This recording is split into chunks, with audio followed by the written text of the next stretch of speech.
Hey guys, what's up? Evan from Stock Music Musician, and today I want to talk to you a little bit about my first 3 months of data on the Pond5 subscription service. I know this has had a lot of people freaking out. I am certainly not necessarily a fan of this subscription service, but I wanted to let you know what my real results were so we can kind of have an open conversation.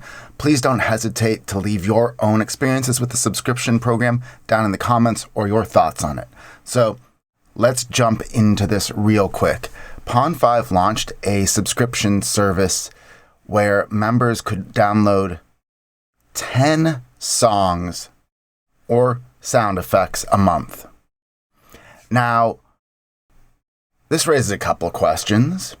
First of all, is this going to mean that we sell more music but get paid less for it? How much are we going to get paid? Can we opt out?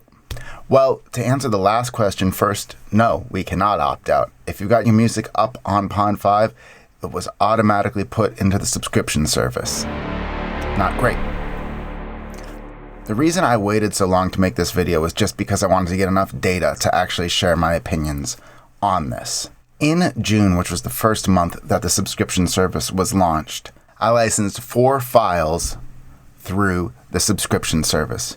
2 of them were sound effects, and 2 of them were songs. In fact, one was a 10-minute long loop. In July, I didn't license anything through the subscription service. And then in August, I licensed another file.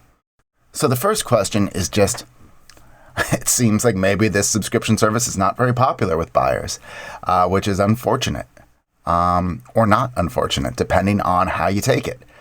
For me, I would love to not see the subscription be a thing or to make it a different thing than it is, which we're going to get to in a second because of the prices for the songs and the files.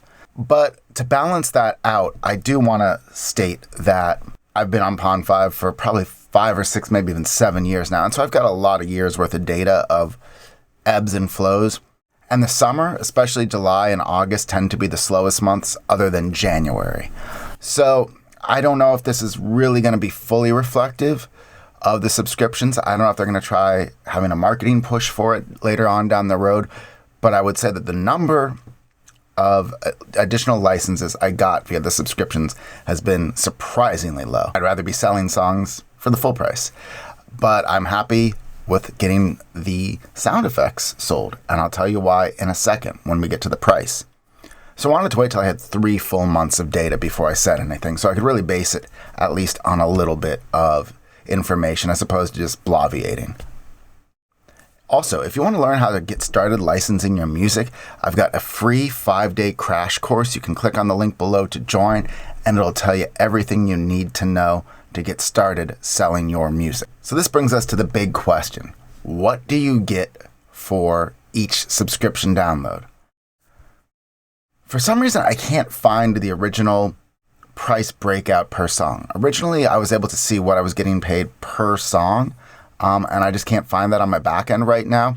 But I can say that on average, it came out to about, let's say, like $2.25 a song or sound effect, which is really dirt cheap low for my songs, and I am not comfortable selling my songs at $2.25 or netting $2.25 for my songs being part of a subscription, especially like some of these things, are a 10-minute track. I have that priced at $30 or $40.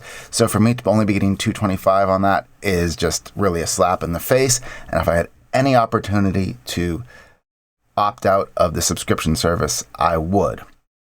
At the other side of things, there is the pricing for the sound effects. And normally I charge $9 for a sound effect to purchase a license, which means that I tend to net $3, although it's not always straightforward with Pond5 and the way they charge fees. So to receive $2.25 versus $3, if it meant I could sell more sound effects, I would be cool with that. Especially because, the sound effects are different than music. It's intended to be sort of out there to be just in the background. Whatever I can get for it, is great. But to get $2.25 for a song is a slap in the face, and I think it's unsustainable for musicians. Normally when I license a song, I get probably my net earnings is between, let's say, $10 and $20, depending on the license sold, the pricing of this track, things like that. And so $2.25 is like a 75% reduction from the lowest amount I make, which is why I have not focused that much on Pond 5 this year. I do not plan to with my music going forward. Also, I'll say that I haven't tried uploading sound effects in a while, but the last time I did, they didn't seem to be that receptive to accepting new sound effects, so you may not have much luck uploading any. But let me know in the comments if you have had luck with sound effects on Pond 5, or with whether you have sort of been also blocked from uploading sound effects. I really hope this video was helpful, and please share your experiences about subscriptions on Pond 5 and your thoughts. Thanks.